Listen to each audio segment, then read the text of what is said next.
other big headline that happened? Friday. It was on Friday. Go ahead. Knockout Chaos. Zhang Zhili. That wasn't where you thought we were going. No, I was thinking his third was Zhang. Really? Yeah. Oh man, I was gonna sort of. And Joseph Robert Whitaker Parker. Even look alike. I was about to say, bro, like Joseph can't catch a break, my guy. But I think Zhang Li, I think he's just that good, bro. I think he's just good. He's got real power.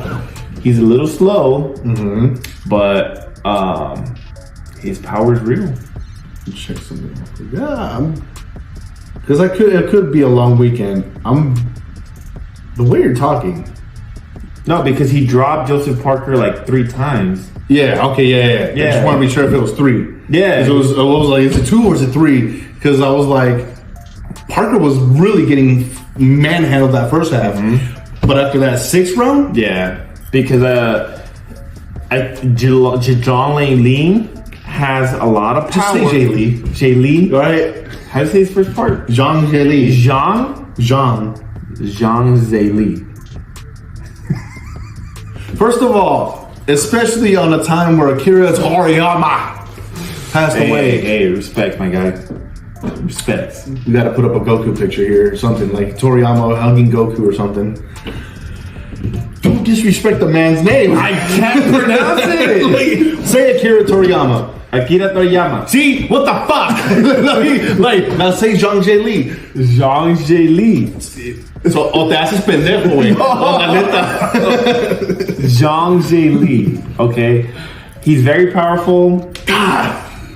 He's, for the most part, been good at boxing, but he's 40 years old. That's what I was going to say. Yeah. Age caught up to him. That cardio. But the reason I say my guy Joseph Parker can't catch a break because he got fucking rocked. Pieced up. John Giolito's a big motherfucker, though. A big motherfucker. But his cardio tank, this was his cardio tank. It was good. It just dropped. Yeah, and that kind of just gave Parker the ability to just kind of go in. And he took over and he never looked back. And I low-key thought they might have still given it to Jay Lee because of, 3 knockdowns is not easy. That's what I'm saying, bro. Like, you're talking about, what's that, like 2, the first half of the fight. Yeah, you took 6.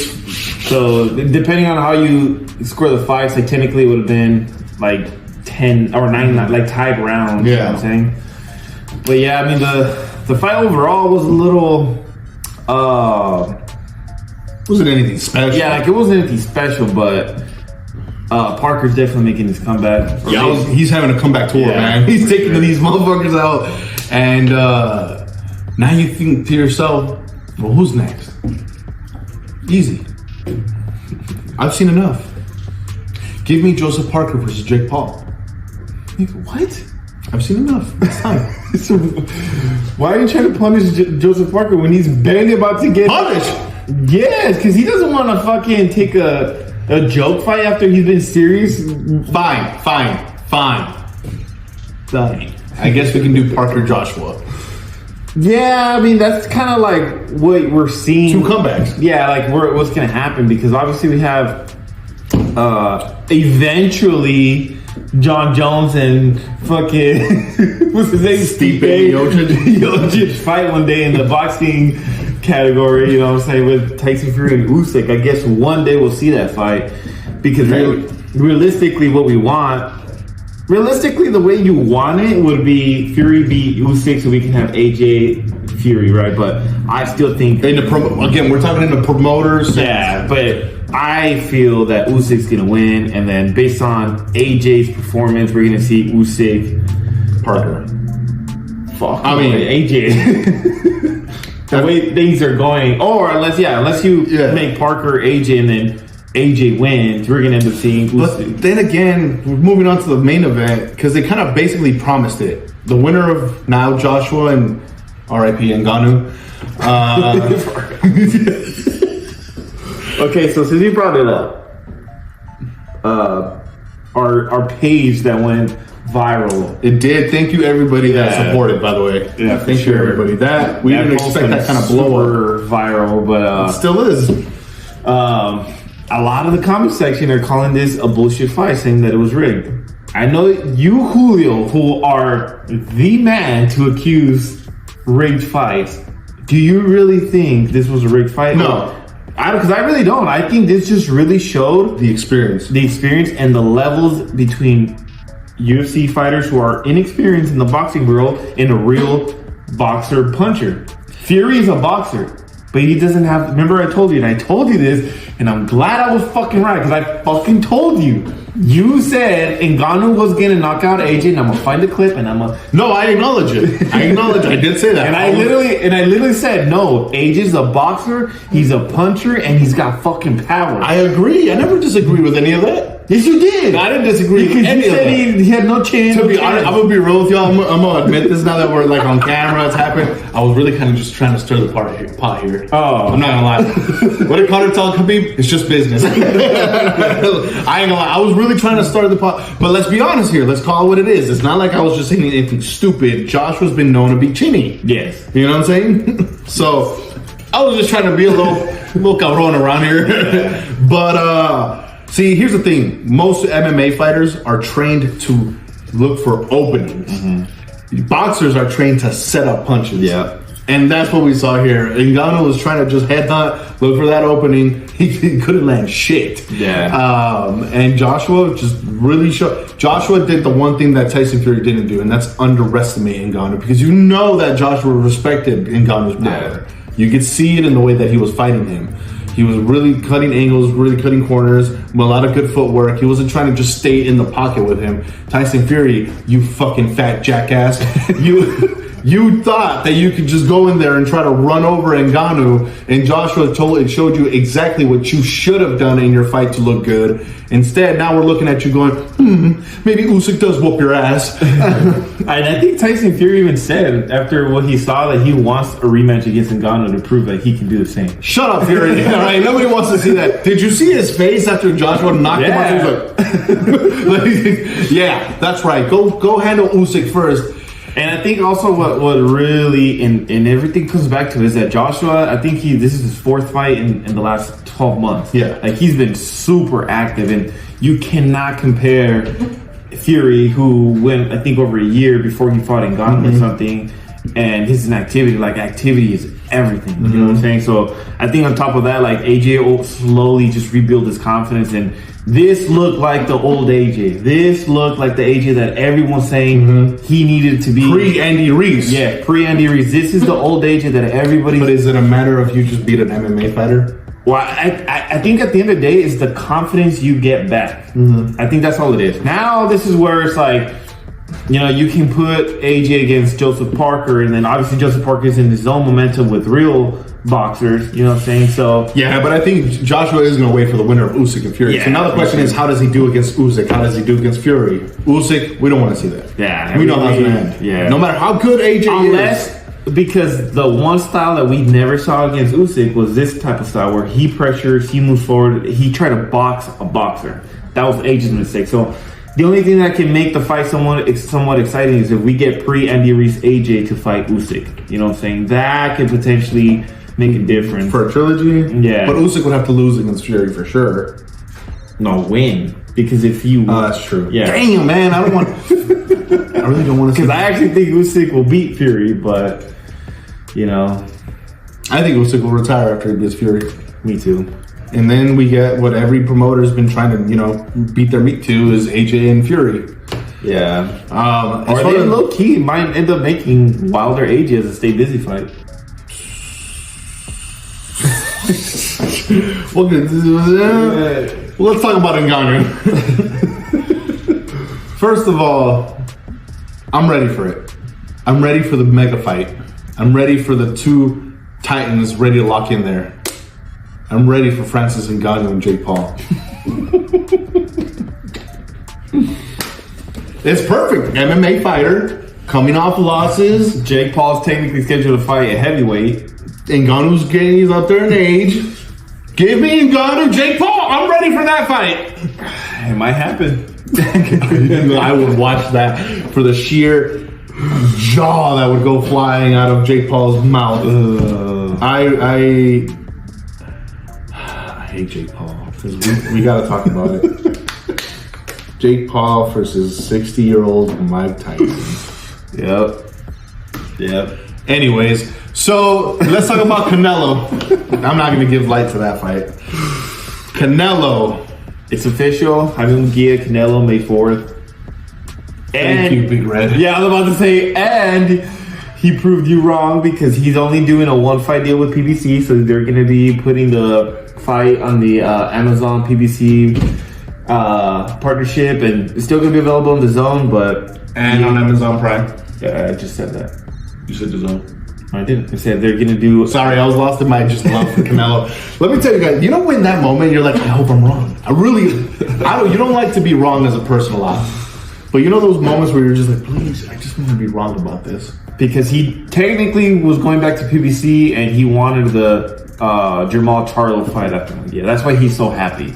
That technically it's a 1-fight deal. There's no Jermall Charlo. This opens up the ability for... You might be right. Also, let me give you your flowers real quick. You might be right. We might get Benavidez and Canelo in September. I told y'all, if he goes and fights Munguia, then he goes and fights Benavidez. I don't want to hear... Actually, you already gave him your fan card. You lost. I don't want to... I'm not even going to argue with you anymore about Canelo. Fan card? What? You gave your fan... We have proof. You gave your fan card for listening to all this chatter that was not even... Would you be happy with Canelo? Did I give up my fan card? Did I give up my Would you be happy with... Just because you're not outspoken doesn't mean you gave it up. Would you be happy with Canelo Charlo? Yes. Shut the fuck up! If the end goal is Benavidez, yes. I don't agree with that. You gotta stay busy. How can you condone that? Because you gotta stay busy until you fight Benavidez. Then go fight Berlanga. That's technically just by a couple levels above better than Charlo. It made me vomit just saying that. Nobody wanted to see Canelo Charlo. That was my big thing. But the fact that it's just a 1-fight deal and the fact that it's Jaime Munguia, you get a little credit. For a lot of you, thank you. For a lot of you Mexican old head haters, you're about to see phase 1 of your patience being tested by Canelo. And I'm talking about, I know you don't watch this, I'm talking about you, Theo.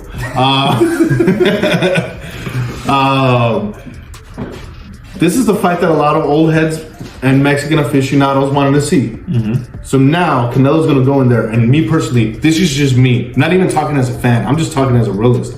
Canelo's going to dismantle Jaime Munguia. Yeah. Because there's going to be a huge experience difference between the two. See, it's one thing looking sexy against John Ryder. But would Jaime look sexy against Brian Golovkin? Fuck no. Caleb Plant?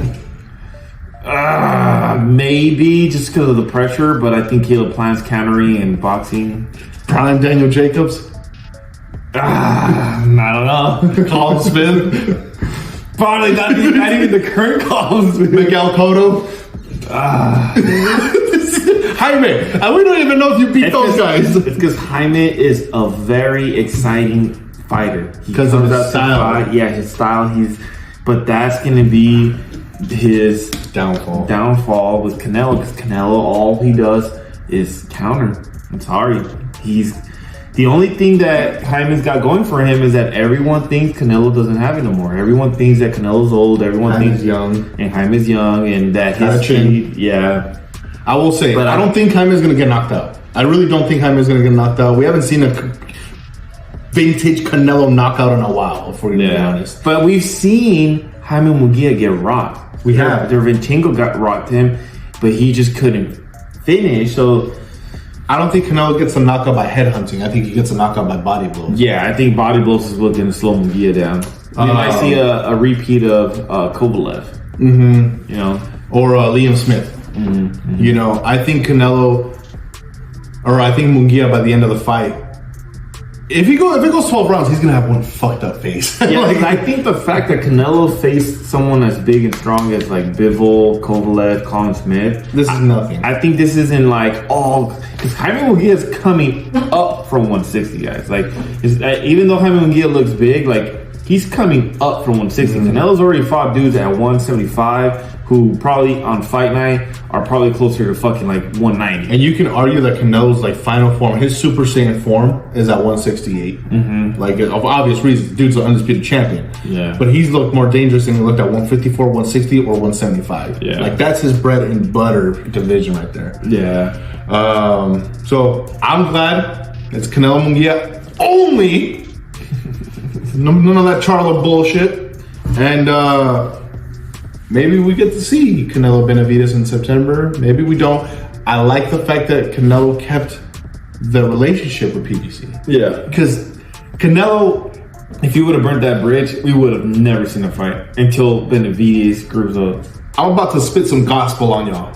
You need to learn to read between the lines. The fact that Canelo made this fight representing PBC and made it with to make a banger fight for Amazon Prime and DAZN is because Canelo's trying to maintain a good relationship for PBC, because Canelo knows in that stable is the fight that everybody wants. Yeah. And is the fight that he knows he's going to have. When I say read between the lines, I personally have said here, Canelo's not afraid of David Benavidez. It's just a matter of why aren't you giving him the shot? Which is where I said he's trying to make a Mayweather Pacquiao type of fucking event. Something like that. So for the people that say Canelo, this is where I disagree with everybody that backs me up, because apparently I lost my Canelo character here. Anyways, Canelo's not scared of David. It's just that Canelo's trying to milk out as much business as possible out of that, because for all we know, it could be his last fight.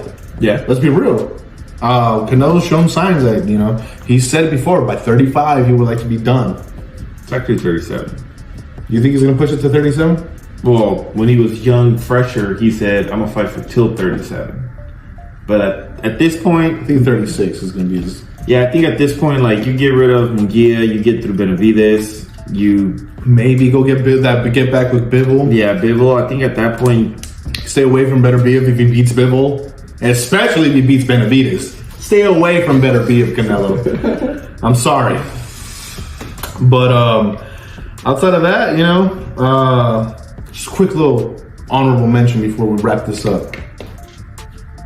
Crawford, Eubanks, anybody? No. No. That's like in the Jake Paul, Tyson. Hit the like button, subscribe, and share with everybody. We'll be back for more content. Follow us on all our social media handles. We appreciate the support. That and Ngannou video, like you said, a lot of our posts recently have been getting a lot more love lately. We appreciate it, guys. Keep pushing it. Go subscribe on YouTube. Go follow us on Instagram, Twitter, and TikTok. And TikTok. Sorry, I'm not a millennial. We love it. We're going up. I'm promising y'all that it's nothing but ups from here. Okay? That's what it is. Stay fresh, stay cool, stay collected.